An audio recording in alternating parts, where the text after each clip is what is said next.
हाँ, तो प्यारे बच्चों नमस्कार, good morning, good afternoon and good evening, whatever you feel connected. बच्चों, जैसा हम पिछले क्लास में हमने रिफ्लेक्शन ऑफ लाइट पढ़ा रे ऑप्टिक्स में, जिसके अंदर हमने प्लेन मिरर कैसे इमेज फॉर्म करता है, उसकी इमेज फॉर्मेशन की कुछ प्रॉपर्टीज़ थी, जो इमेज बनती थी उसकी कुछ प्रॉपर्टीज़ थी कि इमेज की स्पीड कितनी होगी, कितनी दो प्लेन मिरर अगर कुछ एंगल पे इंक्लाइंड हैं और उनके बीच में अगर कोई ऑब्जेक्ट रखा है तो कितनी नंबर ऑफ इमेजेस बनेंगे। बच्चों, आज हम बात करेंगे स्फेरिकल मिरर्स के। स्फेरिकल मिरर्स, अब ये भाई होते हैं दो टाइप के, हम पढ़ते हैं स्फेरिकल मिरर। कैसे कैसे, जैसा हमने 10th क्लास में भी पढ़ा था। एक होते हैं कॉन्वेक्स, एक को हम क्या बोलते हैं, कॉन्वेक्स मिरर, और एक को हम बोलते हैं बच्चों कॉनकेव मिरर। Concave mirror. अब भाई जो कॉन्वेक्स मिरर है और जो कॉनकेव मिरर है, दोनों बेसिकली कैसे मिरर है, स्फेरिकल। अब इसके अंदर क्या होता है कि बेटा जो स्फेरिकल सरफेस है ना, जैसे मिरर क्या है, स्फीयर का पार्ट है।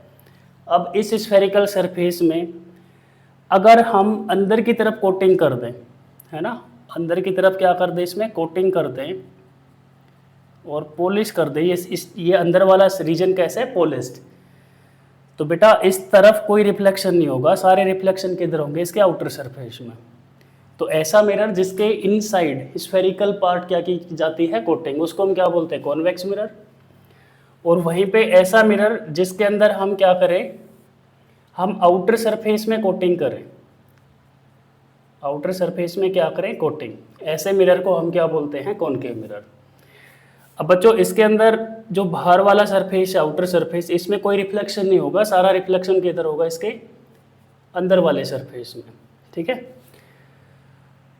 अब देखो, पहली बात तो आपको ध्यान रखना है, ये जो कोटिंग की मिरर फॉर्मेशन कैसे होती है, मिरर बनते कैसे हैं। तो बेसिकली जैसे ये जो मिरर है ऐसे स्फीयर का हिस्सा है, मान लो कोई ग्लास स्फीयर है, ट्रांसपेरेंट ग्लास स्फीयर है, और इसको हमने ऐसे बीच से कट कर दिया, है ना, कुछ इसका पोर्शन हमने क्या कर दिया, कट, तो हमारे पास ये वाला हिस्सा बचा। अब इसके अंदर हम क्या करते हैं, अच्छे रिफ्लेक्टर की कोटिंग करते हैं, जैसे सिल्वर हुआ, एल्यूमिनियम हुआ। अब उनको मेल्ट करके या तो हम अंदर की तरफ कोटिंग करें या बाहर की तरफ कोटिंग करते हैं। अब अगर हम इसमें मान लो अंदर की तरफ कोटिंग कर रहे हैं, और कोटिंग करने के बाद इसके ऊपर बेटा 2 लेयर कोट करते हैं किसी कलर के, ठीक है, हाई टेम्परेचर पे उसको बेसिकली सुखा लेते हैं ऐसे, इसमें कोई नमी ना रहे। तो देखो पीछे से जब हम इसको ऑब्जर्व करेंगे तो क्या दिखेगा, हमें कलर दिखेगा, और जब हम सामने से ऑब्जर्व करेंगे तो हमें क्या दिखेगा, बेसिकली हमारी इमेज दिखेगी, या जिस भी ऑब्जेक्ट को देख रहे सामने रखेगा हमें वो ऑब्जर्व होगा इसमें। अब जिस तरफ हमने कोटिंग की है उस तरफ हमने क्या किया, कलर का पॉलिश किया है, तो पॉलिश्ड रीजन में कोई रिफ्लेक्शन नहीं होगा लाइट का, सारा रिफ्लेक्शन कहाँ पर होगा, दूसरे वाले रीजन में। ठीक है। तो जो कॉन्वेक्स मिरर है क्या होता है, ऐसा मिरर जिसके अंदर पॉलिश या कोटिंग किस तरफ की जाती है, इनसाइड द स्फेरिकल पार्ट, और जिसके अंदर आउटसाइड द स्फेरिकल पार्ट की जाए उसको हम बोलते हैं कॉनकेव मिरर। अब बच्चों जो मिरर है, अगर हम मिरर से रिलेटेड टर्म्स की बात करें, terms related to spherical mirror, spherical mirrors, terms related to spherical mirrors. अब इसके अंदर क्या ध्यान रखना है, देखो एक तो हमें ध्यान रखना है जो हमारा सिलेबस है, इवन 10th क्लास की एनसीईआरटी या 12th क्लास की जो एनसीईआरटी में जो ऑप्टिक्स वाला पोर्शन है, इसमें हम रे कंसीडर करते हैं, रे कहाँ से कहाँ ट्रेवल करती है, लेफ्ट टू राइट। तो रिफ्लेक्शन मिरर में पॉसिबल हो उसके लिए हम मिरर को उसी के अकॉर्डिंग रखते हैं। अगर हम कॉनकेव मिरर की बात करें तो कॉनकेव मिरर होता क्या है, जिसके अंदर बेटा कोटिंग किधर होती है, आउटसाइड द स्फेरिकल पार्ट। यहाँ पे ध्यान रखना, कॉनकेव मिरर क्या है, इसमें कोटिंग किधर होती है बेटा, coating is done outside the spherical surface, outside the spherical part. और इसमें क्या होता है बेटा, इसमें कोटिंग होती है inside the spherical part. Coating is done inside the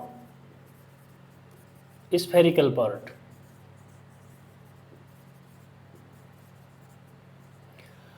अब देखो जो टर्म्स की बात करें, हमें मान लो रिफ्लेक्शन करना है कॉनकेव मिरर में, ऑब्जर्व करना है, तो कॉनकेव मिरर में हम क्या करेंगे बेटा, हमें पता है रे कहाँ से कहाँ ट्रेवल करने वाली है, लेफ्ट टू राइट, इधर से रे जाएंगे ऐसे, ठीक है। अब जो मिरर का जो मिड पॉइंट है इसको हम बोलते हैं पोल, पोल ऑफ मिरर। तो यहाँ पर एक टर्म आती है बेटा पोल ऑफ मिरर, ये क्या होता है पोल ऑफ मिरर, P से इसको डिनोट करते हैं, है क्या मिड पॉइंट ऑफ मिरर। दूसरा यहाँ पे एक टर्म आएगी centre of curvature, centre of curvature. अब ये जो मिरर है, जो पार्ट है स्फेरिकल सरफेस का, ये बेटा एक स्फीयर का हिस्सा है जिसका जो सेंटर है उसको हम बोलते हैं सेंटर ऑफ कर्वेचर। जो ये पार्ट है स्मॉल पार्ट, कर्वेचर पार्ट, इसका जो सेंटर है, ये पूरे स्फीयर का एक छोटा सा हिस्सा है, इसके सेंटर को हम क्या बोलते हैं सेंटर ऑफ कर्वेचर। तो सेंटर ऑफ कर्वेचर है क्या, centre of the sphere for which this mirror is a part, उसको हम क्या बोलते हैं सेंटर ऑफ कर्वेचर। अब इसमें एक लाइन होती है जो सेंटर ऑफ कर्वेचर और पोल इनसे पास करती है, इस पास करने वाली लाइन को हम बोलते हैं प्रिंसिपल एक्सिस। तो बच्चों ये वाली लाइन क्या है, प्रिंसिपल एक्सिस, ठीक है। तो ध्यान रखना प्रिंसिपल एक्सिस क्या है, प्रिंसिपल एक्सिस है a straight line which pass through centre of curvature and pole of mirror. अब इसमें जो सेंटर ऑफ कर्वेचर है और पोल, इनके बीच का जो डिस्टेंस है C और P के बीच का जो ये दूरी है, इसको हम बोलते हैं रेडियस ऑफ कर्वेचर। अगर पूरा स्फीयर होता है तो स्फीयर का रेडियस, अब ये स्मॉल पार्ट है सरफेस का स्फीयर का, इसका रेडियस, इसको हम क्या बोलेंगे रेडियस ऑफ कर्वेचर। तो बेटा एक टर्म यहाँ पे यूज होती है radius of curvature, radius of curvature, R से डिनोट करते जनरली इसको, ठीक है। इसमें एक टर्म यूज और होती है फोकस पॉइंट, फोकस पॉइंट, या इसको प्रिंसिपल फोकस भी बोलते हैं, प्रिंसिपल फोकस। अब प्रिंसिपल फोकस क्या होता है, इसको थोड़ा सा हम समझते हैं। जैसे हमने लॉज ऑफ रिफ्लेक्शन समझे, अब लॉज ऑफ रिफ्लेक्शन में हमने जो सेकंड लॉ पढ़ा था उसमें क्या डिस्कस किया था कि जो एंगल आई है, what is angle I, angle of incidence, वो किसके इक्वल होता है, एंगल ऑफ रिफ्लेक्शन के। और इंसिडेंट रे, रिफ्लेक्टेड रे और नॉर्मल, बेटा ये कहाँ पर लाई करते हैं, सारे सेम प्लेन में लाई करते हैं, ऐसा हमने पढ़ा था। तो यहाँ पर क्या होगा, मान लो इस मिरर से काफ़ी दूर कोई सोर्स है, काफ़ी दूर है, हम इमेजिन कर लेते हैं इनफाइनाइट डिस्टेंस पे है, और इनफाइनाइट डिस्टेंस से जब रेज आती हैं तो सारी रे कैसे आती हैं, सारी पैरेलल आती हैं। अब मान लो जो सोर्स है वो बिल्कुल सामने रखा है, तो सारी रे आते आते इस प्रिंसिपल एक्सिस के पैरेलल हो जाएंगी। अब मान लो बेटा यहाँ से एक रे आ रही है, कहाँ से आ रही है, एक सोर्स जो बहुत दूर है, प्रिंसिपल एक्सिस के पैरेलल आ रही है, एक और रे आ रही है, मान लो बेटा ये भी इनफाइनाइट लोकेटेड सोर्स से आ रही है। अब दोनों रे जैसे मिरर पे टकराएंगी, बेटा इस तरफ क्या होगा, रिफ्लेक्शन। अब रिफ्लेक्शन के रूल क्या कहते हैं कि जिस पॉइंट पे रे टकराई है वहाँ पे नॉर्मल ड्रॉ करो, नॉर्मल के साथ इंसिडेंट रे जो एंगल बनाएगी वो क्या है, एंगल ऑफ रिफ्लेक्शन, और उतने ही एंगल से रे क्या हो जाएगी, सॉरी इंसिडेंट रे नॉर्मल के साथ जो एंगल बनाती है उसको हम क्या बोलते हैं, एंगल ऑफ इंसिडेंस, और जो रिफ्लेक्टेड रे है उतना ही एंगल बनाएगी नॉर्मल के साथ। क्लियर है सबको। अब बात यह है कि इस सरफेस पे हम नॉर्मल कैसे ड्रॉ करें, मान लो ये रे यहाँ पर इंसिडेंट हुई है तो हमें यहाँ पर नॉर्मल बनाना है। अब एक चीज ध्यान रखना है, स्फेरिकल पार्ट के किसी भी पॉइंट पे आपको अगर नॉर्मल ड्रॉ करना है तो आप उस पॉइंट को बेटा ज्वाइन कर दो सेंटर से। एक तो तरीका क्या है, यहाँ पे एक टेंजेंट ड्रॉ करें, टेंजेंट पे नॉर्मल बनाएं, या हम दूसरा क्या करें, इस पॉइंट को हम किससे कनेक्ट करेंगे, सेंटर ऑफ कर्वेचर से, सेंटर ऑफ इस स्फीयर के पार्ट से, कर्वेचर जिसको हम बोल रहे हैं। तो बेटा ये यहाँ पर बेसिकली क्या है, इस पॉइंट पे नॉर्मल। ऐसे इस पॉइंट पे नॉर्मल चाहिए तो कैसे ड्रॉ करेंगे, इस पॉइंट को सेंटर से मिलाएंगे। तो ये वाली जो स्ट्रेट लाइन है जो इस पॉइंट को सेंटर से कनेक्ट कर रही है, ये क्या है बेटा, इस पॉइंट पे नॉर्मल। अब देखो इंसिडेंट रे है, ये रे भी कैसी इंसिडेंट रे, ये यहाँ पे जो एंगल बना रही है एंगल क्या है, एंगल ऑफ इंसिडेंस आई। अब इतने ही एंगल से ये रे क्या होगी, यहाँ पर रिफ्लेक्ट होगी, तो रिफ्लेक्ट होगी तो ऐसे पास कर जाएगी। ये एंगल क्या है, are.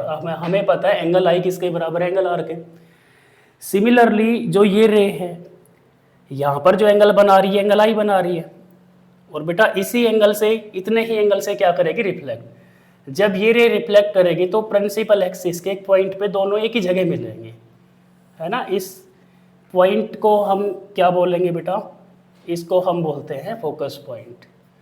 This is focus point और प्रिंसिपल फोकस। तो फोकस पॉइंट क्या है, जब पैरेलल रे आएंगी आफ्टर रिफ्लेक्शन वो सारी प्रिंसिपल एक्सिस के किसी एक पॉइंट पे मीट करेंगी, उस कॉमन पॉइंट को हम क्या बोलते हैं, फोकस पॉइंट। ये किस केस में, कॉनकेव मिरर के केस में, ठीक है। तो हम इसको थोड़ा नोट करते हैं, क्या, when rays which are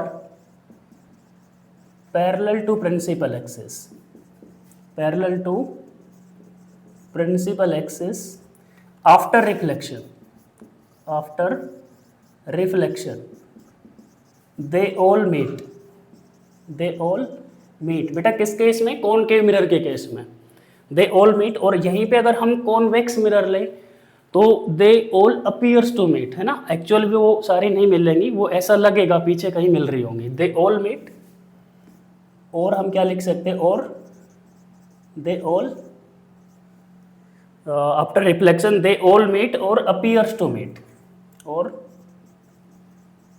appears to meet कहाँ पर, at a common point on principal axis, at a common point. That common point is known as focus point, ठीक है। दैट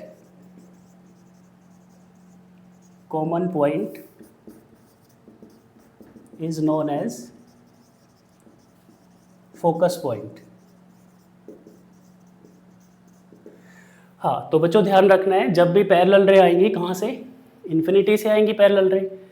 आफ्टर रिफ्लेक्शन सामने अगर कॉनकेव मिरर है तो they all meet at a common point on principal axis, और अगर कौन सा मिरर है, कॉन्वेक्स, तो they all appears to meet at this principal axis. उस कॉमन पॉइंट को, कॉमन मीटिंग पॉइंट को हम क्या बोलेंगे, फोकस पॉइंट। एक बार जल्दी से नोट करो, फिर आगे शुरू करते हैं बेटा हम।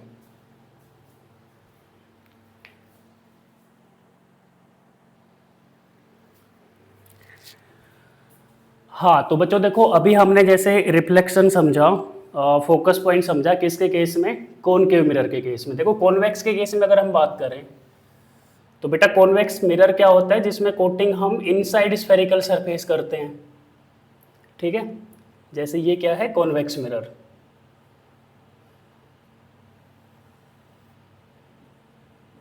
इसके मिड पॉइंट को हम क्या बोलते हैं भाई, मिड पॉइंट को बोलते हैं पोल। इस मिरर के मिड पॉइंट को हम क्या बोलते हैं भाई, पोल। ये है पोल। और जिस स्फीयर का बेटा ये हिस्सा है, उस स्फीयर का जो सेंटर है उसको हम क्या बोलते हैं, उसको बोलते हैं सेंटर ऑफ कर्वेचर। पोल और सेंटर को मिलाने वाली लाइन, ज्वाइन करने वाली लाइन को हम क्या बोलते हैं, प्रिंसिपल एक्सिस। तो ये लाइन क्या है, प्रिंसिपल एक्सिस। और हमने अभी समझाया कि रिफ्लेक्शन इस तरफ तो होंगे नहीं, क्योंकि ये बेटा कोटेड सरफेस है ना। रिफ्लेक्शन सारे इस तरफ होंगे। तो इनफाइनाइट सोर्स से जब रे आएगी, मान लो सामने सोर्स रखा है हॉरिजॉन्टली, तो रे आते आते कैसी हो जाएगी, पैरेलल प्रिंसिपल एक्सिस के।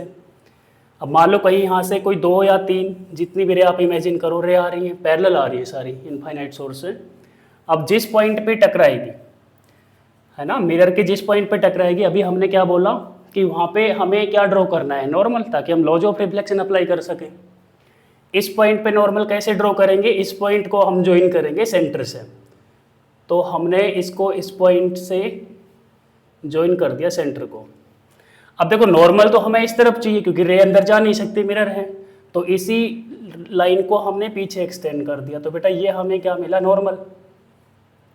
ठीक है, अब इंसिडेंट रे नॉर्मल के साथ जो एंगल बना रही है इसको हम एंगल ऑफ इंसिडेंस आई बोलते हैं। ऐसे इस पॉइंट पे नॉर्मल चाहिए, कैसे मिलेगा, इस पॉइंट को सेंटर से ज्वाइन करेंगे। भाई इस पॉइंट को हम ज्वाइन करेंगे सेंटर से, सेंटर यहाँ पे है, और बेटा इसको पीछे एक्सटेंड कर देंगे, ये हमें क्या मिलेगा, नॉर्मल। अब इंसिडेंट रे जो ये एंगल बना रही है इसको हम एंगल आई बोल रहे हैं। इतने एंगल से रे क्या होगी, रिफ्लेक्ट। सेम एंगल से रे क्या होगी बेटा, रिफ्लेक्ट। ऐसे यहाँ पर जितने एंगल आई है उतने एंगल से रे क्या करेगी, रिफ्लेक्ट। अब बेटा इस तरफ तो ये वाली रे को अगर हम यहाँ से ऑब्जर्व करें तो बच्चों ये वाली रे हमें क्या लग रही है, कहीं पीछे से आती हुई। ऐसे इस वाली रे को हम ऑब्जर्व करें तो ये रे कहाँ से लग रही है, पीछे से आती हुई। अब ये दोनों इस पॉइंट पे मिलती हुई दिख रही है, देखो एक्चुअल में मीट नहीं कर रही। These both ray appears to meet behind the mirror, तो इस पॉइंट को हम क्या बोलते हैं, फोकस पॉइंट। तो ध्यान क्या रखना है, जो कॉनकेव मिरर था उसमें जो फोकस बना वो सच में बना, एक्चुअल में मीट कर रही है रे, वो कैसा फोकस था, रियल फोकस। और जो कॉनकेव मिरर के केस में जो फोकस बना वो अपीयर हो रहा है, सच में नहीं बन रहा, तो इसको हम क्या बोल रहे हैं, वर्चुअल फोकस। तो कैसा फोकस बन रहा है इस केस में, इसमें बन रहा है भाई वर्चुअल फोकस। क्लियर है, तो ये सबको ध्यान रखना है कि भाई रियल फोकस कौन से मिरर का बनेगा और वर्चुअल फोकस कौन से मिरर का बनेगा।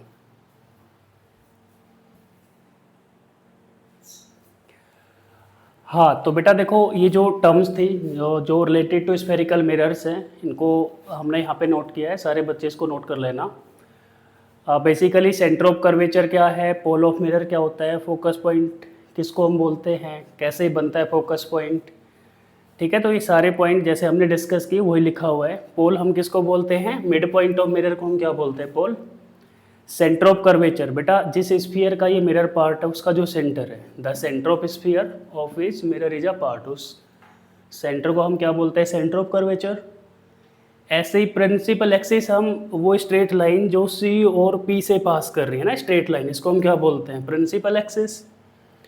फोकस पॉइंट जिसको कैपिटल एफ से डिनोट करते हैं क्या, अभी हमने डिफाइन किया कॉन्वेक्स कॉनकेव के लिए, वैसे भी ध्यान रखना है जो फोकस पॉइंट है ये सेंटर ऑफ कर्वेचर और पोल इनके बीच में बनता है ना, मिड पॉइंट है इनका। मिड पॉइंट किसका बेटा, बिटवीन पी एंड सी, उसको हम क्या बोलते हैं, फोकस पॉइंट। और सी और पी के बीच का जो दूरी है इसको हम क्या बोलते हैं, रेडियस ऑफ कर्वेचर।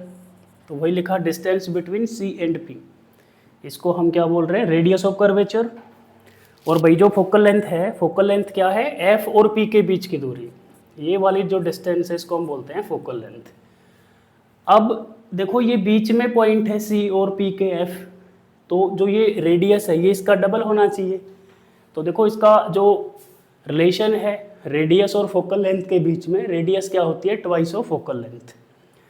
अब इसको हम थोड़ा प्रूव करते हैं, ये सबको अच्छे से नोट करना है, प्रूव कैसे करते हैं, R2F के बराबर होता है।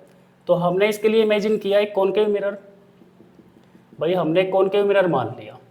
अब बेटा कॉनकेव मिरर का जो मिड पॉइंट है इसको हम पोल बोल रहे हैं, और जैसे स्फीयर का पार्ट है उसका जो सेंटर उसको सेंटर ऑफ कर्वेचर, और इनसे पास करने वाली लाइन को हम क्या बोलते हैं भाई, इसको बोलते हैं प्रिंसिपल एक्सिस। तो यहाँ पर मान लो कहीं क्या है, सेंटर ऑफ कर्वेचर, ठीक है, और इनका जो मिड पॉइंट है उसको हम क्या बोलते हैं, फोकस। क्लियर है। अब बेटा हम इनफाइनाइट से कोई रे मान रहे हैं, एक रे कैसे आ रही है, प्रिंसिपल एक्सिस के पैरेलल आ रही है। अब जैसे ये रे यहाँ पे टकराएगी, अब हमें पता है यहाँ पे हमें क्या ड्रॉ करना है, नॉर्मल। और नॉर्मल कैसे ड्रॉ करेंगे भाई, स्फेरिकल सरफेस के किसी भी पॉइंट पे नॉर्मल कैसे ड्रॉ करते हैं, उस पॉइंट को हम सेंटर से ज्वाइन करते हैं। तो हमने इसको ज्वाइन किया सेंटर से, तो ये जो लाइन है ये क्या है, नॉर्मल। अब बच्चों जो इंसिडेंट रे है नॉर्मल के साथ जो एंगल बनाती है उसको हम क्या बोलते हैं, एंगल ऑफ इंसिडेंस। जितना एंगल ऑफ इंसिडेंस होता है रिफ्लेक्शन के बाद जो रे है वो भी नॉर्मल के साथ उतना एंगल बनाती है, जिसको हम क्या बोलते हैं, एंगल ऑफ रिफ्लेक्शन। तो भाई ये रे जब पास करेगी ना रिफ्लेक्शन के बाद तो फोकस से पास करती है। अभी हमने ये डायग्राम बना के देखा था। तो अब आपको ध्यान भी क्या रखना है, जो भी रे पैरेलल आएगी प्रिंसिपल एक्सिस के, और अगर सामने कॉनकेव मिरर है तो फोकस से पास करेगी रिफ्लेक्शन के बाद। अब देखो ये दोनों एंगल बराबर हैं। अब इस एंगल को हम मान लेते हैं थीटा, तो ये एंगल भी कितना होगा भाई थीटा, क्योंकि एंगल आई एंगल आर के बराबर है। अब बच्चों ये एंगल थीटा है तो इस एंगल को भी हम कितना मानेंगे थीटा, ठीक है भाई। ये एंगल कितना बनेगा थीटा बनेगा ना, जेड वाला एंगल बन रहा है। ऐसे ही देखो ये जो टोटल एंगल है बेटा, ये थीटा है ये थीटा, ये टोटल कितना बन जाएगा 2 थीटा। अब ये टोटल 2 थीटा है तो ये टोटल भी कितना, ये एंगल भी कितना बनेगा देखो ये वाला, ये भी कितना बनेगा 2 थीटा। क्लियर हो रहा है सबको। अब जिस पॉइंट पे रे टकराई इस पॉइंट को हमने नाम दे दिया एम। अब बेटा हमने ये रिजल्ट जैसे प्रूव करना है तो इसके लिए हम क्या करेंगे, एम पॉइंट से प्रिंसिपल एक्सिस पे एक नॉर्मल ड्रॉ करेंगे। भाई हम एम पॉइंट से एक नॉर्मल ड्रॉ करेंगे, ये हमने एक नॉर्मल ड्रॉ कर दिया। इस पॉइंट को हम बोल देते हैं एन, और ये मिड पॉइंट क्या है पोल। अब देखो एन पी के बहुत नज़दीक है क्योंकि ये जो कर्वेचर पार्ट एक वेरी स्मॉल है, ये ध्यान रखना। अब देखो बेटा यहाँ पे हम 2 ट्राइंगल देख रहे हैं। एक ट्राइंगल हम देख रहे हैं सी एम एन, और दूसरा ट्राइंगल कौन सा है एफ एम एन। अब भाई जो ये वाला ट्राइंगल है सी एम एन है ना, ये वाला ट्राइंगल जैसे सी एम एन, इसके अंदर बेटा हम अगर टेन थीटा लिखें तो टेन थीटा को क्या लिखेंगे perpendicular by base tan theta. Perpendicular कितना है एम एन। भाई इस ट्राइंगल में यही तो परपेंडिकुलर है बेटा ये वाला इस ट्राइंगल में, तो हम टेन थीटा को कितना लिखेंगे, देखो ये एंगल थीटा है, टेन थीटा क्या लिखेंगे perpendicular by base. Perpendicular M N है और बेस कितना है सी एन। वहीं पर इस वाले ट्राइंगल में एफ एम एन, ये एंगल कितना है 2 थीटा, तो हम 10 में लिखेंगे तो 10 2 थीटा बेटा किसके बराबर है एम एन बाई इसका जो बेस है, बेस कितना है एफ एन। क्लियर है सबको। अब एक चीज़ ध्यान रखना बेटा, ऑप्टिक्स में मोस्टली रिजल्ट्स में हम इस मैथ की प्रॉपर्टी का यूज़ करेंगे कि अगर एंगल कैसे हो स्मॉल, क्योंकि हमारा कर्वेचर पार्ट स्मॉल है, तो ये चीज़ नोट कर लो फॉर स्मॉल एंगल्स हम साइन थीटा को कितना लिखेंगे थीटा, ऐसे ही टेन थीटा को भी हम क्या लिखेंगे थीटा। ये चीज़ ध्यान रखना भाई। तो बेटा ये एंगल हम कंसिडर कर रहे हैं स्मॉल, कर्वेचर पार्ट स्मॉल है, तो हम टेन थीटा को क्या मान लेंगे यहाँ से थीटा। तो थीटा किसके इक्वल है बेटा M N upon C N. और यहाँ पे अगर हम बात करें टेन 2 थीटा, तो इस 2 थीटा को हम कितना टेन 2 थीटा को क्या लिखेंगे 2 थीटा, ये बराबर होगा M N upon F N. तो यहाँ से देखो बेटा थीटा की वैल्यू कितनी आ रही M N upon C N, तो हम जब इस रिजल्ट में थीटा की जगह क्या लिख सकते हैं M N upon C N, किसके बराबर है M N upon F N. अब देखो भाई एन जो है ये वेरी क्लोज है पी के, बेटा एन इज वेरी क्लोज, लिख लो S N is very close to P. तो हम एन को क्या मान सकते हैं पी, एन इज बेटा नियर अबाउट कितना है पी के बराबर हम लिख सकते हैं। तो हम यहाँ पे जब इसको सोल्व करेंगे तो एम एन से M N cancel, 2 by C, N की जगह हम क्या लिख रहे हैं बेटा पी, और 1 बाई एफ पी। अब देखो सी से पी का डिस्टेंस अभी हमने लिखा था, सी से पी का डिस्टेंस कितना होता है आर, रेडियस ऑफ कर्वेचर। तो ये कितना बन जाएगा भाई, ये बनेगा 2 बाई आर, और एफ पी क्या है बेटा फोकल लेंथ, एफ से पी का दूरी ये फोकल लेंथ है, इसको हम लिखेंगे 1 अपॉन एफ। तो रिजल्ट हमारा क्या बन जाएगा, क्रॉस मल्टीप्लाई करेंगे तो आर किसके बराबर होगा 2f के। तो ध्यान रखना कि रेडियस ऑफ कर्वेचर जो है ये फोकल लेंथ का क्या होता है बेटा डबल ऑफ फोकल लेंथ। ठीक है, जल्दी से नोट करो, फिर थोड़े क्वेश्चन इस पर हम ट्राई करते हैं।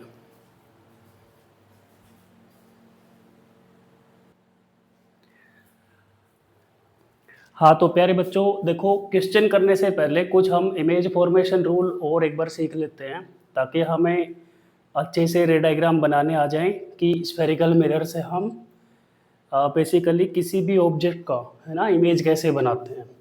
तो यहाँ पर कुछ हमने इमेज फॉर्मेशन रूल लिखे हैं, जिन रूल्स का यूज़ करके हम किसी भी डिस्टेंस पे ऑब्जेक्ट का हम क्या बना सकते हैं इमेज। सबसे पहला रूल क्या है बच्चों, हमें कम से कम 2 रे चाहिए from a common point source. जैसे जो भी ऑब्जेक्ट है, मान लो हमारे पास स्फेरिकल मिरर है ना, कॉनकेव मिरर है ऐसे इमेजिन कर लो। और बेटा कॉनकेव मिरर की टर्म्स हमें पता है, जैसे मिड पॉइंट को हम पोल बोलते हैं, है ना। जिस स्फीयर का पार्ट है उस सेंटर को हम क्या बोलते हैं, centre of curvature. Mid point को हम क्या बोलते हैं, फोकस पॉइंट। और इस स्ट्रेट लाइन जो इनसे पास कर रही है इसको हम बोलते हैं प्रिंसिपल एक्सिस। अब भाई जो भी ऑब्जेक्ट है उसका हमें इमेज बनाना है, तो हम मान लो बेटा कोई ऑब्जेक्ट है हमारे पास, ये ऑब्जेक्ट है, एक्सटेंडेड ऑब्जेक्ट है, इमेजिन कर लो। अब इसका इमेज बनाना है तो हमें कम से कम 2 रे चाहिए, minimum 2 rays are required from a common point source. Clear है सबको? जैसे ये एक्सटेंडेड ऑब्जेक्ट पिछले लेक्चर्स में हमने समझाया था कि काफ़ी पॉइंट ऑब्जेक्ट से मिलकर बना है बेटा, इसमें large number of point objects हैं। हमें जो 2 रे कंसिडर करनी है वो कॉमन पॉइंट सोर्स से करनी है। मान लो इस पॉइंट सोर्स से हमने 2 रे लेनी है, एक रे हम मान लो ऐसे ले और एक रे ऐसे, क्योंकि बेटा पॉइंट सोर्स से कितनी रे आती है, इनफाइनाइट नंबर ऑफ रेज आती हैं। क्लियर है सबको? अब देखो ये दोनों रे जो हैं ये मिरर तक रीच करें, मिरर पे क्या होगा, रिफ्लेक्शन। अगर रिफ्लेक्शन के बाद ये दोनों रे कहीं पे भी मिलती हैं तो बेटा वहां पर क्या बनेगी, इमेज। तो वही हमने सेकंड पॉइंट में लिखा है, क्या, after reflection from mirror if these rays meet actually, अगर सच में मिलते हैं, है ना, देन इमेज कैसी बनेगी, image formed is real and inverted. Image कैसी बनेगी, रियल और इन्वर्टेड। लेकिन अगर ये रे बेटा अपीयर हो, मिलती हुई प्रतीत हो, अपीयर्स टू मीट, तो इमेज कैसी बनेगी, विर्चुअल एंड इरेक्ट। ये ध्यान रखना, इमेज कैसी बनेगी उस केस में, विर्चुअल एंड इरेक्ट। जैसे अगर हम बात करें पिछले क्लास में प्लेन मिरर हमने समझा, है ना बेटा, ये मिरर है, इससे मान लो जितनी दूर ऑब्जेक्ट रखा होगा, डी डिस्टेंस ऑब्जेक्ट रखा है, अब ए बी ऑब्जेक्ट है मान लो, इसकी इमेज बनानी है ना। जिस बच्चे ने लेक्चर नहीं देखा तो कल जो पिछला लेक्चर है उसको आप देख के आ सकते हो यहाँ पे, इसके बाद देख सकते हो। अब बेटा इससे इमेज बनाएंगे तो कैसे इमेज बनेगी, क्योंकि ये इमेज कैसी बनाता है, विर्चुअल हमने बताया था, और सेम डिस्टेंस पे इमेज बनाता है। क्लियर है सबको? तो जैसे हम इसकी भाई इसकी अगर इमेज बनाएं तो हम कहीं पे भी 2 ऑब्जेक्ट 2 रे यहाँ से कंसिडर करेंगे। एक रे बेटा हमने मान लो यहाँ पर इंसिडेंट कराई और एक रे हमने कराई यहाँ पर इंसिडेंट।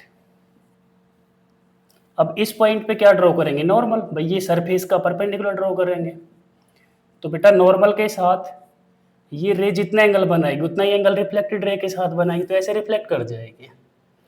ऐसे ही ये रे भी क्या करेगी, यहाँ पर हम एक नॉर्मल ड्रॉ करेंगे तो नॉर्मल के साथ जितना एंगल बनाएगी ये उतने एंगल से रिफ्लेक्ट करेगी। अब देखो इस तरफ तो ये रे मिलेंगी नहीं कहीं पे, है ना, ऐसे जा रही है, तो ये रे क्या लगेगा, कहीं पीछे से आ रही है। अगर हम इसको ऑब्जर्व करें तो बेटा हमें क्या लगेगा, ये रे कहीं पीछे से आ रही है और ये रे भी कहीं पीछे से आ रही है। जहां पर भी ये मिलेंगी वहां पर क्या बनेगी, इमेज। ठीक है, जहां पर भी ये मिलेंगी वहां पर क्या बनती दिखेगी, इनकी इमेज। ठीक है, और बराबर डिस्टेंस पे बनेगी। जब आप इसको अच्छे से क्लियरली बना के देखोगे तो आपको ध्यान क्या रखना है सेकंड पॉइंट का, कि अगर रे अपीयर हो, मिलती हुई लगे, जैसे इस केस में यहाँ पर पीछे से हम जब इसको बैक ट्रैक करके देख रहे हैं तो ऐसा लग रहा है कहीं पीछे से आ रही है इस पॉइंट से, है ना। तो ऐसे केस में जो इमेज बनेगी कैसे बनेगी, विर्चुअल और इरेक्ट।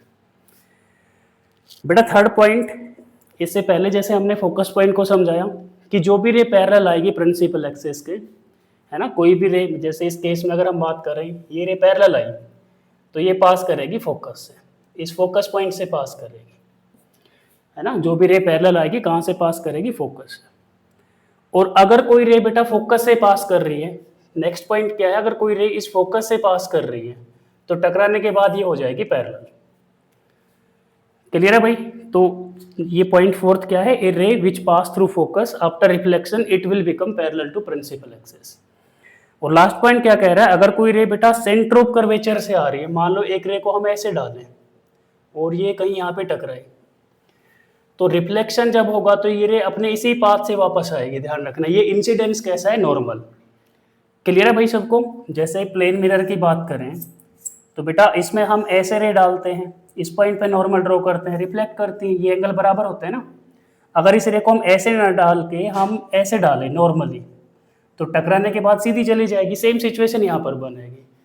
तो जो रे सेंटर ऑफ कर्वेचर से पास करेगी, रिफ्लेक्शन के बाद वो सेंटर ऑफ कर्वेचर से ही निकल जाएगी। क्लियर है? जल्दी से नोट करो, फिर हम इमेज बना के देखते हैं इमेज कैसे बनते हैं इसके अंदर।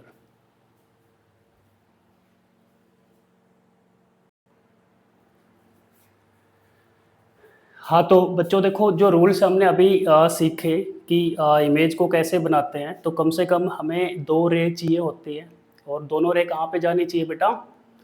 वो जानी चाहिए मिरर तक, ताकि रिफ्लेक्शन हो। और रिफ्लेक्शन के बाद वो रे अगर मिलेंगी तो इमेज रियल बनेगी, और मिलती हुई बेटा वो अपीयर अगर होती हैं तो इमेज कैसे बनेगी? वर्चुअल और इरेक्ट। अब देखो, हम कॉनकेव मिरर के लिए कुछ इमेज की फॉर्मेशन सीखते हैं, इमेज कैसे बनेगी। तो बेटा पहला जो केस है, जैसे कुछ यहाँ पर 6 हमने कंडीशन लिखी हैं, अलग अलग ऑब्जेक्ट पोजीशन पे इमेज का पोजीशन कैसा बनेगा, अलग अलग है ना। और नेचर है ना, नेचर जो है वो बेटा रियल भी बन सकता है, वर्चुअल भी, वो डिपेंड करेगा ऑब्जेक्ट कहाँ पर है। और उसके साइज की भी बात करेंगे, कब इमेज छोटी बनेगी ऑब्जेक्ट से, कब बड़ी, और कब सिमिलर साइज की बनेगी। जैसा हमने प्लेन मिरर के केस में लास्ट लेक्चर में समझा कि सारी इमेजेस कैसी बनती हैं, ऑब्जेक्ट के साइज की। देखो इन्फिनिटी पे कोई ऑब्जेक्ट है तो सारी रे आते आते कैसी हो जाएंगी? पैरेलल। तो हमने इमेजिन किया इन्फिनिटी से रे आ रही है बेटा पैरेलल, और हमने पैरेलल रे का समझा था, है ना। इमेज फॉर्मेशन रूल में हमने लिखा था क्या, कि जो भी रे पैरेलल आएंगी रिफ्लेक्शन के बाद सारी कहाँ से पास करेंगी? फोकस पॉइंट से। तो भाई ये वाली रे कहाँ से पास करेगी? फोकस से, ऐसे पास कर जाएगी। ऐसी ये वाली रे भी कहाँ से पास करेगी? फोकस से। ये वाली रे ऐसे पास कर जाएगी आफ्टर रिफ्लेक्शन। अब रिफ्लेक्शन के बाद कहाँ पर मिल रही है? फोकस पे। तो ऑब्जेक्ट हमारा इन्फिनिटी पे है, और जहाँ पर रे मिल रही है वहाँ पर क्या बन रही है? इमेज। तो ऑब्जेक्ट पोजीशन क्या है? इन्फिनिटी, एट इन्फिनिटी, और इमेज पोजीशन बनी यहाँ पर एट फोकस। अगर नेचर की बात करें तो सच में मिल रही है, तो नेचर कैसा होगा? Real and inverted. और साइज कैसा बन रहा है भाई? यहाँ पर ये इमेज का साइज बना बेटा पॉइंट साइज, या बोल सकते हो हाईली डिमिनिश्ड। ऐसे ही हमने जो सेकंड केस लिखा है कि ऑब्जेक्ट है हमारा बियॉन्ड सी।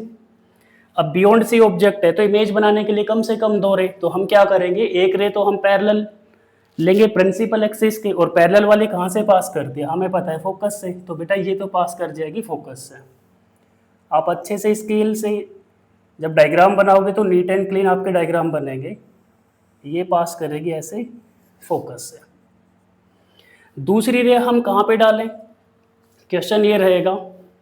तो बेटा दूसरी रे को आप मिरर के किसी भी पॉइंट पे डाल दो, बस शर्त है आपको लॉज ऑफ रिफ्लेक्शन अच्छे से अप्लाई करने हैं। बेटा हम इमेजिन करो हम डाल रहे हैं पोल पे, है ना। डालने में कहीं पे भी हम उस रे को इंसिडेंट करा सकते हैं। हमने रे को डाला कहाँ पर? पोल पर। अब देखो रे कैसे चलती? बिल्कुल स्ट्रेट चलती। लाइट की प्रॉपर्टी है कि लाइट हमेशा कैसे चलती? स्ट्रेट लाइन में। तो ये रे गई बेटा पोल पे। अब पोल पे जाने के बाद क्या होगा? रिफ्लेक्शन। और रिफ्लेक्शन के रूल क्या कहते हैं कि एंगल आई एंगल आर के बराबर है, जिसके लिए नॉर्मल चाहिए। तो इस पॉइंट पे नॉर्मल कैसे बनेगा? अब ध्यान करो, अभी हमने थोड़ी देर पहले क्या बताया था कि स्फेरिकल पार्ट के किसी भी पॉइंट पे नॉर्मल बनाना है तो हम उस पॉइंट को सेंटर से ज्वाइन करेंगे। तो बेटा इस पॉइंट को सेंटर से ज्वाइन करेंगे। तो देखो ऑलरेडी ये जो प्रिंसिपल एक्सिस वाली लाइन है सेंटर से ही मिल रही है, तो यही बेसिकली क्या है? यहाँ पर नॉर्मल है ना। ये लाइन ही क्या है? नॉर्मल। तो जितना एंगल यहाँ पे बना सेम एंगल से क्या करेगी? रिफ्लेक्ट।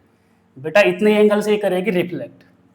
तो जहां पर रे मिलेगी वहां पर क्या बनेगी? इमेज। किसकी? जिस पॉइंट सोर्स से 2 रे हमने कंसिडर की हैं यहां से, तो इसकी इमेज यहां पर बनी। अब पूरा ऑब्जेक्ट प्रिंसिपल एक्सिस पे परपेंडिकुलर रखा है। अब बेटा इसके नीचे वाले ऑब्जेक्ट से अगर रे लेंगे तो उसकी इमेज यहां पर बनेगी। तो यहां से और यहां तक सारे पॉइंट सोर्स की इमेज बेटा इतनी लोकेशन में बनेंगे। और ये ऑब्जेक्ट परपेंडिकुलर था, इमेज भी कैसी बनेगी? परपेंडिकुलर। तो ए पॉइंट, ए पे जो पॉइंट सोर्स है उसकी इमेज यहाँ बनी, तो हमने इसको इधर दिखा दिया इमेज को ए डैश। ऐसे बी वाले की इमेज बेटा यहाँ पर बन रही है, इसको हमने बोल दिया बी डैश। बीच में जितने भी पॉइंट सोर्स है सबकी इमेज इसके बीच में बनेगी। तो देखो यहाँ पर अगर बात करें नेचर की, तो नेचर कैसा बना, सच में रे मिल रही है रिफ्लेक्शन के बाद, है ना, आफ्टर रिफ्लेक्शन ये रे सच में मिल रही है, तो इमेज कैसी बन रही है, रियल और इन्वर्टेड। और साइज में अगर बात करें तो ऑब्जेक्ट से इमेज कैसी बनी है, स्मॉल, डिमनेस्ट। क्लियर है। अब ऐसे बेटा ऑब्जेक्ट को जैसे हम रखेंगे सी पे, तो सिमिलर रूल हम अप्लाई करते जाएंगे और इमेज की जो फॉर्मेशन होती जाएगी वो रूल हमें ध्यान रखना है ना। इमेज कहाँ पर बनेगी, कैसी बनेगी, उसका साइज कैसा होगा। तो इस टेबल के जरिए हम थोड़ा इनको एक बार समझा देते हैं सारे। अगर सी पे ऑब्जेक्ट होगा तो आप बना के देखना सबको, ये होमवर्क रहेगा भाई सबका, है ना। ये आपको नोटबुक में अपना अच्छे से सारे डायग्राम बना लेने हैं। क्लास 10th की जो एनसीईआरटी की बुक है उसके अंदर भी सारी इमेजेस बनी हुई हैं। रूल हमने बता दिए। दूसरी रे आप कहीं पे भी डाल सकते हो। फोकस पे डालोगे तो बेटा पैरेलल हो जाएगी, सेंटर से पास कराओगे तो सेम पाथ से ही वापस आएगी टकरा के, पोल पे डालोगे तो लॉज ऑफ रिफ्लेक्शन हम अप्लाई कर लेंगे। क्लियर है। तो सेंटर वाले पे, अगर सेंटर पे ऑब्जेक्ट है तो इसकी इमेज सेंटर पे ही बनेगी, सेम साइज की बनेगी, ध्यान रखना। और इमेज कैसी बनेगी, रियल इन्वर्टेड। अगर आप ऑब्जेक्ट को सी और एफ के बीच में रखते हो, इसी ऑब्जेक्ट को, देखो सेंटर वाले की इमेज कहाँ बनेगी बेटा, सेंटर पे, और सेम साइज की बनेगी, इतनी साइज की इमेज बनेगी। आप बना के देखना, एक रे तो पैरेलल हो गई, दूसरी डाल के यहाँ पे मिलेगी वो। ऐसे ही अगर हम सी और एफ के बीच में ऑब्जेक्ट लें तो इसकी इमेज बनेगी बेटा बियॉन्ड सी। बिटवीन सी और एफ की इमेज कहाँ बन रही है, बियॉन्ड सी। बियॉन्ड सी मतलब सी से पीछे, ठीक है, बिहाइंड सी। और इमेज कैसी बनेगी, रियल और हाईली एनलार्ज, मतलब ऑब्जेक्ट से बेटा कैसी इमेज बनेगी, लार्ज, ऐसी इमेज बनेगी। क्लियर है। जैसे ऑब्जेक्ट है मान लो ए बी, तो इसकी इमेज क्या बनेगी, ए डैश बी डैश, इन्वर्ट हो गई। अब जैसे हम ऑब्जेक्ट को बेटा रखेंगे फोकस पे, बच्चों कहाँ पर रखेंगे, फोकस पे, तो फोकस पे क्या होगा, फोकस वाले की इमेज के रूल भी सेम रहेंगे। एक रे पैरेलल फोकस से पास करेगी, दूसरे हम डालेंगे, और बेटा रिफ्लेक्शन के बाद रे कैसी बन जाएंगी, पैरेलल। और पैरेलल रे कहाँ से आती हैं, इन्फिनिटी से। इसका मतलब पैरेलल रे कहाँ पर जाके मिलेंगे, इन्फिनिटी पे। तो अगर ऑब्जेक्ट फोकस पे तो इमेज कहाँ पर बनेगी, इन्फिनिटी पे। कैसी बनेगी, रियल इन्वर्टेड। और साइज में बात करें तो कैसी बनेगी, हाईली एनलार्ज। और लास्ट केस है बेटा बिटवीन एफ एंड पी। जैसे अगर हम ऑब्जेक्ट को कहाँ पर रखें, एफ और पी के बीच में, भाई ये पोल है, इस लाइन को हम क्या बोल रहे हैं, प्रिंसिपल एक्सिस। इस लाइन पे कौन कौन है, सेंटर है और फोकस पॉइंट है, सेंटर ऑफ कर्वेचर और फोकस पॉइंट। ऑब्जेक्ट हमारा बीच में रखा है ए बी। अब इमेज फॉर्मेशन रूल याद करो, एक रे पैरेलल लेंगे, भाई पैरेलल वाली तो फोकस से पास करेगी, ऐसे पास कर जाएगी फोकस से। दूसरी रे को हम क्या करेंगे, दूसरी रे को बेटा हम डालेंगे पोल पे। इस पे नॉर्मल कैसे मिलेगा, इस लाइन को सेंटर से मिलाएंगे, ऑलरेडी ये लाइन, तो जितना एंगल ये है इतने एंगल से क्या करेगा ये रिफ्लेक्ट। ठीक है बेटा, जितना एंगल ये है सेम एंगल से क्या कर जाएगी, रिफ्लेक्ट। अब देखो ये डाइवर्ज कर रही है रे, अब डाइवर्जिंग रे तो कभी मिलती नहीं है, तो हम क्या करेंगे, इसको बैक ट्रैक करके देखेंगे तो क्या लगेगा, रे कहीं पीछे से आ रही है। ऐसे ही इसको जब हम ऑब्जर्व करेंगे तो क्या लगेगा, क्या बेटा ये रे कहीं पीछे से आ रही है, कहीं यहाँ पे मिल रही है। तो यहाँ पर क्या इमेज, इसकी क्या बनेगी, इमेज ए की इमेज यहाँ पर बनी ए डैश। ऐसी जितने भी पॉइंट सोर्स है सबकी इमेज बेटा कैसे बनेगी, प्रिंसिपल एक्सिस पे परपेंडिकुलर, तो ऐसी इमेज बन जाएगी इसकी। प्रिंसिपल एक्सिस पे किसकी बनेगी, बी की, बी डैश। ठीक है। तो जो ये वर्चुअल इमेज बनी कैसी बनी, एनलार्ज। तो ये इमेज फॉर्मेशन अच्छे से सबको नोट करनी नोटबुक में। ऐसे ही देखो ये जो रूल्स थे किसके लिए, for concave mirror, for concave mirror, ये टेबल ध्यान रखनी है ना। ऑब्जेक्ट कहाँ है, इमेज कहाँ बनेगी, अच्छे से सबको ध्यान रखना है। अब देखो बेटा ऐसे कॉन्वेक्स मिरर के केस में भी दो इमेज बनेंगी, रूल्स हमारे सेम रहेंगे, लेकिन वहां पर जब आप इमेज बना के देखोगे तो दो कंडीशन है वहां पर। एक तो हम इन्फिनिटी पे रखेंगे और एक ऑब्जेक्ट को रखेंगे इन्फिनिटी और पोल के बीच में। देखो कॉन्वेक्स मिरर ऐसे रहेगा, भाई ये कॉन्वेक्स मिरर है और इस पॉइंट को पोल बोल रहे हैं, इसका सेंटर इधर है और भाई इसका फोकस पॉइंट बीच में है। अब इधर तो रिफ्लेक्शन होंगे नहीं, रिफ्लेक्शन सारे इधर होंगे, तो या तो हम कहाँ पे रखें ऑब्जेक्ट को, इन्फिनिटी पे, या कहाँ रखें, इन्फिनिटी और पोल के बीच में। इन्फिनिटी पे जो ऑब्जेक्ट होगा उसकी इमेज बनेगी फोकस पे, आप बना के देखना सेम रूल। और जो ऑब्जेक्ट इन्फिनिटी और पोल के बीच में है उसकी इमेज बनेगी बिहाइंड द मिरर, इस तरफ बनेगी। और कैसी बनेगी, डिमनेस्ट। और इस तरफ एक्चुअल इमेज तो बनेगी नहीं, कैसी इमेज बनेगी, वर्चुअल। तो सारे इमेज फॉर्मेशन आपको नोट करने हैं, ठीक है। और प्यारे बच्चों, एक चीज ध्यान रखनी है सबको कि आप सबको जो इसके अंदर जो इमेज फॉर्मेशन के जो ये बेसिक रूल्स हैं, है ना, ये किसी भी टाइप के मिरर पे हम अप्लाई कर सकते हैं इनको, और हम कैसे भी सिचुएशन में इमेज को हम बना सकते हैं। क्लियर है? एक बार जल्दी से नोट करो बेटा इसको, फिर हम जल्दी लेक्चर को ख़त्म करने वाले। एक तो पॉइंट्स हो रहे हैं उनको हम डिस्कस करते हैं, जल्दी नोट करो एक बार इसको।